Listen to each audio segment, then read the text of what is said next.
So next ನೋಡಿ, like terms ಮತ್ತೆ unlike terms ಅಂತ ಹೇಳ್ತಾರೆ. ಏನಿದು ಲೈಕ್ ಟರ್ಮ್ಸ್ ಅನ್ಲೈಕ್ ಟರ್ಮ್ಸ್ ಅಂತ? ಈಗ ಫ್ಯಾಕ್ಟರ್ಸ್ ಅಂದ್ರೆ ಟರ್ಮ್ಸ್ ಅಂತ ಅಂದ್ರೆ ಏನು? ಇದೊಂದು 4xy ಅಂತ ಅಂದ್ರೆ ಇದೊಂದು ಟರ್ಮ್ ಅಲ್ವಾ? ಸೊ 4xy ಅಲ್ಲಿ ಫ್ಯಾಕ್ಟರ್ಸ್ ಯಾವುದು? 4 ಇದೆ, ಎಕ್ಸ್ ಇದೆ, ವೈ ಇದೆ. ಈಗ ಇಲ್ಲಿ ಈ ಆಲ್ಜಿಬ್ರಾಯಿಕ್ ಫ್ಯಾಕ್ಟರ್ಸ್ ಅಲ್ಲಿ ಸೇಮ್ ಆಲ್ಜಿಬ್ರಾಯಿಕ್ ಫ್ಯಾಕ್ಟರ್ಸ್, ಆಯ್ತಾ, ಈ ವೇರಿಯಬಲ್ಸ್ ಇರ್ಬೋದು, ಸೇಮ್ ಇತ್ತು ಅಂತಂದ್ರೆ ಅದನ್ನ ಲೈಕ್ ಟರ್ಮ್ಸ್ ಅಂತ ಹೇಳ್ತಾರೆ.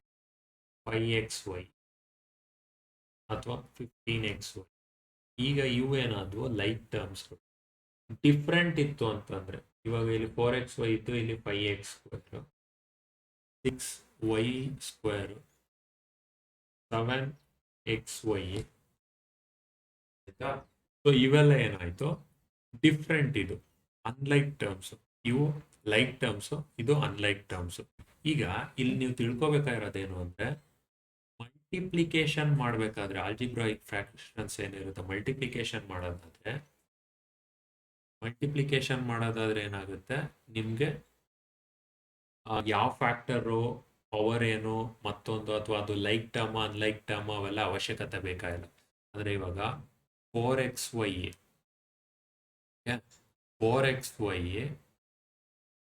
ಮತ್ತೆ 5x2 ಅಂತಂದ್ರೆ 4xy 5x2 ಅಂದ್ರೆ ಮಲ್ಟಿಪ್ಲೈ ಮಾಡೋದಾದ್ರೆ 20x3y ಈ ತರ ಮಾಡ್ಬೋದು. ವೆರಾಸ್ ಅಡಿಷನ್ ಮಾಡಬೇಕು ಅಂತಂದ್ರೆ ಅದು ಲೈಕ್ ಟರ್ಮ್ಸ್ಗಳೇ ಆಗಿರ್ಬೇಕು. ಅನ್ಲೈಕ್ ಟರ್ಮ್ಸ್ ಅಲ್ಲಿ ಅಡಿಷನ್ ಸಬ್ಟ್ರಾಕ್ಷನ್ ಆಗಲ್ಲ. ಇದು ಇಂಪಾರ್ಟೆಂಟ್ ಪಾಯಿಂಟ್ ತಿಳ್ಕೊಬೇಕು. ನೆಕ್ಸ್ಟ್ ನೋಡಿ, ಅವ್ರು ಏನ್ ಮಾಡ್ತಾರೆ, ಒಂದು 4-5 ಕೊಟ್ಟು ಇದರಲ್ಲಿ ಮೋನೋಮಿಯಲ್ ಯಾವುದು, ಬೈನಾಮಿಯಲ್ ಯಾವುದು, ಟ್ರೈನಾಮಿಯಲ್ ಯಾವುದು, ಪಾಲಿನಾಮಿಯಲ್ ಯಾವುದು ಅಂತ ಕೇಳ್ತಾರೆ, ಕ್ಲಾಸಿಫೈ ಮಾಡೋದು. ಆಯ್ತಾ? ಸೊ ಏನ್ ತಿಳ್ಕೋಬೇಕು, ಮೋನೋಮಿಯಲ್ ಅಂದ್ರೆ ಒಂದೇ ಟರ್ಮ್ ಇರುತ್ತೆ.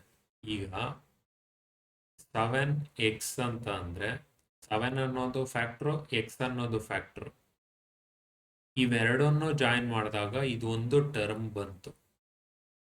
ನಾನು ಇದಕ್ಕೆ ಇನ್ನೊಂದು ಟರ್ಮ್ ಆಡ್ ಮಾಡಬೇಕು ಅಂದ್ರೆ ಇಲ್ಲಿ ಪ್ಲಸ್ ಅಥವಾ ಮೈನಸ್ ಬರಬೇಕಾಗುತ್ತೆ.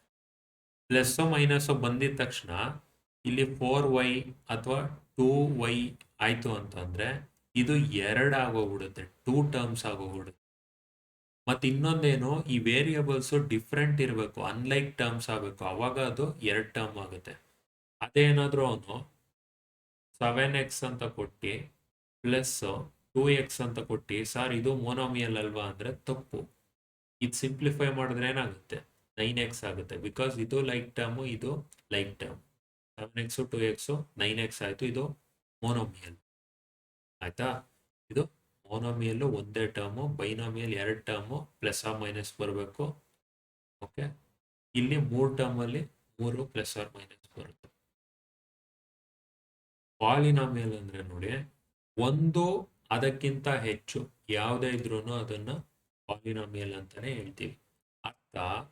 ಈಗ ನಾನು ಇಲ್ಲಿ 5y ಅಂತ ಬರೆದ್ರೆ ಇದನ್ನ ನಾನು ಮೋನೋಮಿಯಲ್ ಗುಂಪಲ್ಲೂ ಸೇರಿಸ್ಬೋದು, ಪಾಲಿನಾಮಿಯಲ್ ಗುಂಪಲ್ಲೂ ಸೇರಿಸ್ಬೋದು. ಓಕೆ, ಇಷ್ಟನ್ನ ನೀವು ನೆನಪಲ್ಲಿ ಇಟ್ಕೋಬೇಕು. ಸಿಂಪಲ್ ಆಗಿರುತ್ತೆ ಪೇಪರು, ಅಷ್ಟೇ ಟ್ರಿಕ್ಕಿ ಆಗಿರುತ್ತೆ. ಬೇಸಿಕ್ಸ್ ನಿಮಗೆ ಗಟ್ಟಿ ಇರಬೇಕಷ್ಟೆ.